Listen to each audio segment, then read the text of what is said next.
Hello दोस्तों, आप सभी को प्रभु यीशु मसीह के नाम में जय मसीह की। परमेश्वर के नाम की स्तुति और महिमा हो। फिर से मैं आप सभी का स्वागत करता हूं हमारे एक और नए वीडियो में, और विश्वास करता हूं कि परमेश्वर ने आप सभी को सुरक्षित रखा है, संभाला है। दोस्तों, आज हम पढ़ने जा रहे हैं नीति वचन।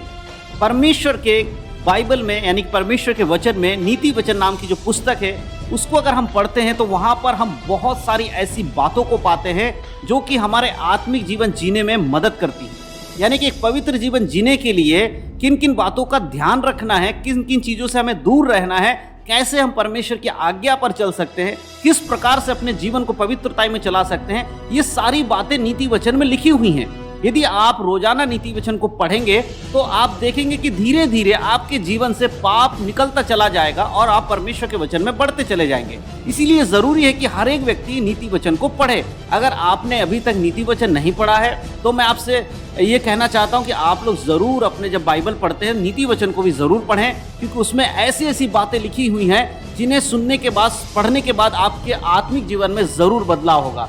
आप पाप से दूर रह पाएंगे, पवित्रता के जीवन जी पाएंगे, जैसा परमेश्वर आपसे चाहता है उस प्रकार का जीवन जी पाएंगे। क्योंकि यीशु मसीह बहुत जल्दी आने वाले हैं। अगर उसके आने से पहले आप अपने जीवन में से पाप को, बुराई को दूर नहीं करते हैं और पवित्रता में नहीं जीते हैं, तो बहुत मुश्किल है कि आप यीशु मसीह के संग स्वर्ग जाएंगे या बादलों पर उठाए जाएंगे। इसीलिए भैया आज से ही अपने जीवन को बदलाव की ओर ले जाओ, नीति वचन को भी पढ़ो, ताकि आप अपने पापों को देख सको और आपको सामर्थ्य मिले उन पाप से बाहर निकलने के लिए। तो जरूर आप लोग नीति वचन भी पढ़िएगा। तो चलिए आज के वीडियो को हम शुरू करते हैं। दोस्तों, जैसे कि मैंने कहा कि आज हम पढ़ने वाले हैं नीति वचन। तो नीति वचन में ज्यादातर हम अगर देखते हैं, जवान लोगों के विषय में बहुत कुछ बातें लिखी हुई।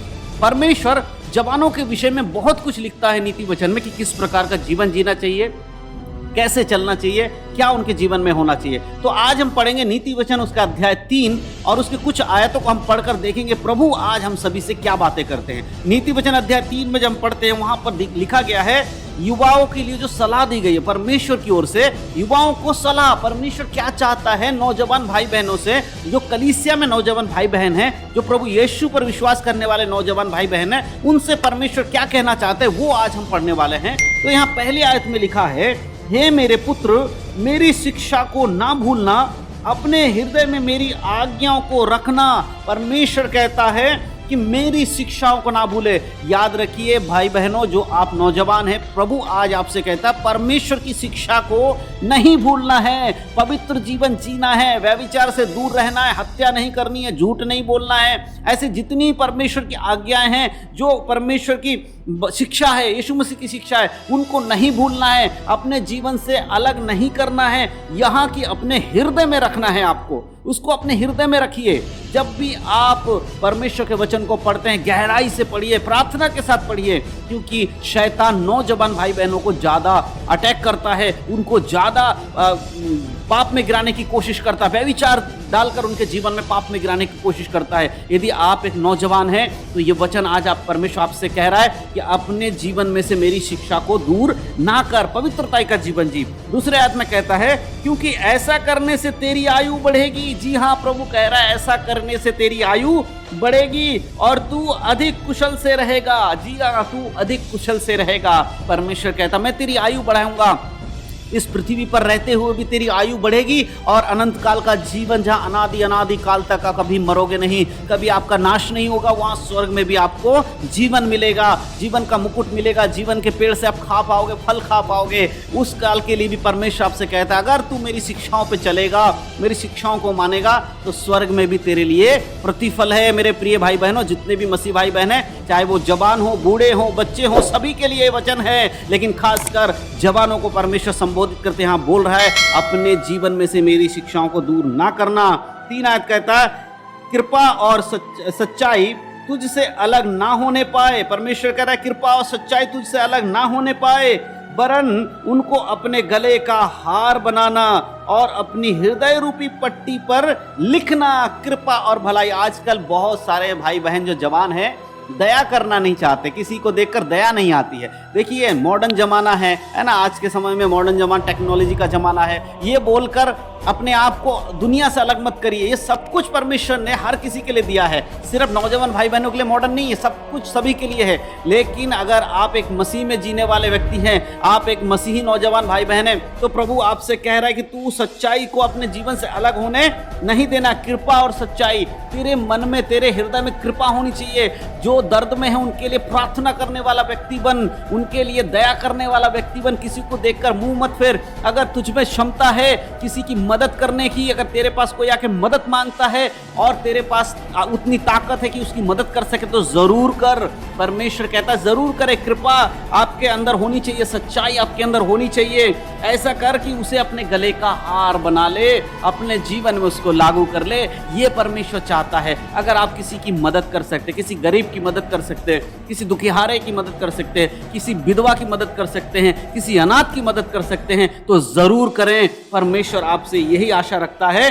परम परमेश्वर की जो आज्ञा उसे अपने हृदय रूपी पट्टी में लिख कर रखिए। और 4 आयत कहता है, तो तू परमेश्वर और मनुष्य दोनों का अनुग्रह पाएगा, तू अति बुद्धिमान होगा। परमेश्वर का भी अनुग्रह आपको मिलेगा, मनुष्य का भी। इस संसार में भी बहुत सारे लोग आपको वाह वाह कहेंगे, कितना अच्छा लड़का है, कितना अच्छी लड़की है, कितने अच्छे भाई हैं, कितने अच्छे बहन है। ऐसे करके आपको वाहवाही करेंगे और परमेश्वर की महिमा करेंगे। ये देखो यीशु के साथ चलने वाला व्यक्ति कितना अच्छा है, दूसरों की मदद करता है। और परमेश्वर कहता तेरे स्वर्ग में भी परमेश्वर का अनुग्रह भी तुझ पर होगा, मनुष्य का अनुग्रह भी तुझ पर होगा। लोग तुझ पर दया करेंगे। जब तू दूसरों पर दया करेगा तो लोग तुझ पर भी दया करेंगे। इसीलिए अपने आप को दयालु बनाइए। परमेश्वर कहता है ऐसा करने वाला मेरा बच्चा होना चाहिए। और क्या क्या आपके जीवन में नहीं होना चाहिए वो भी परमेश्वर बताता है। 5 आयत कहता है, तू अपनी समझ का सहारा ना लेना, वरन संपूर्ण मन से यहोवा पर भरोसा रखना। कहीं घमंडी मत हो जाना। आपकी बुद्धि अच्छी है, आपकी सोच अच्छी है, इसके मतलब ये नहीं है कि आप उसके सहारे चलने लगो। आपको परमेश्वर का सहारा लेना है। हर बात में परमेश्वर से पूछना है, प्रभु मैं ये करूं कि नहीं करूं, परमेश्वर मैं जो करने जा रहा हूं वो सही है कि नहीं, आप मुझे बताएं। प्रभु का सहारा लेना है, अपनी बुद्धि का सहारा नहीं लेना है। और आगे कहता है 6 में, उसी को स्मरण करके सब काम करना, तब वह तेरे लिए सीधा मार्ग निकालेगा। वाह वाह परमेश्वर, धन्यवाद प्रभु जी। परमेश्वर कहता है कि उसी को स्मरण करके सब काम करना, तब तेरे लिए सारे मार्ग सीधे हो जाएंगे। आपके जीवन में जो परेशानी है, कठिनाइयां हैं, वो सीधे कैसे हो जाएंगी? जब आप परमेश्वर का नाम लेकर या परमेश्वर से पूछकर करेंगे, उसी को स्मरण करके करेंगे, उसके हाथों में सौंप कर करेंगे, तब सब कुछ आपके लिए अच्छा होगा। ये परमेश्वर आज आपसे कहता है। 7 आयत कहता है, अपनी दृष्टि में बुद्धिमान ना होना, अपनी दृष्टि में बुद्धिमान ना होना, यहोवा का भय मानना और बुराई से अलग रहना। अपनी बुद्धि, अपनी दृष्टि में बुद्धिमान मत होना। घमंड मत करना, मेरे को ये आता है, मैं इतना समझदार हूँ, मेरी बुद्धि इतनी तेज है, मैं ये कर सकता हूँ, मैं वो कर सकता हूँ। ऐसा नहीं बनना है, ऐसा नहीं करना है, नम्र बनना है। अपनी बुद्धि का घमंड नहीं करना है। आपको अपने आप में बुद्धिमान मत बनो, परंतु यहोवा का भय मानो। याद रखो कि इस बुद्धि को देने वाला भी परमेश्वर है, जिसने आपको ये बुद्धि दिया है। और बुराई से अलग रहो। अगर आप घमंडी हो जाओगे, आपके जीवन में बुराई आ जाएगा, इसलिए बुराई से भी अलग रहो। प्रभु कहता है ऐसा काम मत करना। 8 कहता है, ऐसा करने से तेरा शरीर भला चंगा और तेरी हड्डी पुष्ट रहेगी। अगर तू परमेश्वर का भय मानेगा, उसके अनुसार जीवन जिएगा, तेरे शरीर भी अच्छा रहेगा, तू मजबूत, तेरी हड्डियां भी मजबूत रहेंगी, तू ताकतवर रहेगा। इस प्रकार परमेश्वर अपने लोगों से चाहता। मेरे प्रिय भाई बहनों, अगर आप प्रभु यीशु मसीह पर विश्वास करते हैं तो ऐसा जीवन आपका होना चाहिए कि आप एक नम्र व्यक्ति हो, परमेश्वर की आज्ञा मानने वाले व्यक्ति हो, परमेश्वर की इच्छा के अनुसार चलने वाले व्यक्ति हो, बुराई से परे रहने वाले व्यक्ति हो, अपने समझ का सहारा ना लेने वाले व्यक्ति हो, परंतु संपूर्ण मन से परमेश्वर पर आस रखने वाले, भरोसा रखने वाले व्यक्ति हो, खुद के बुद्धि का घमंड ना करके प्रभु का भय मानने वाला व्यक्ति हो। ये सारी बातें परमेश्वर आपके अंदर देखना चाहता है। अगर ये चीज आपके अंदर है तो प्रभु कहता है चिंता मत कर, मैं तेरे साथ खड़ा हूं। और मेरे प्रियो, अगर इन सब बातों में आप अभी भी कमजोर हैं, प्रार्थना करें, प्रभु से मांगे, परमेश्वर आपको सामर्थ देगा इन सारे बातों के लिए। धन्यवाद हो परमेश्वर का आज के वचन के लिए। प्रभु इन वचनों के द्वारा आप सबको आशीष दे। यीशु मसीह के नाम में जय मसीह की। God bless you. तैयार हो जाए, यीशु मसीह जल्दी आने वाला है।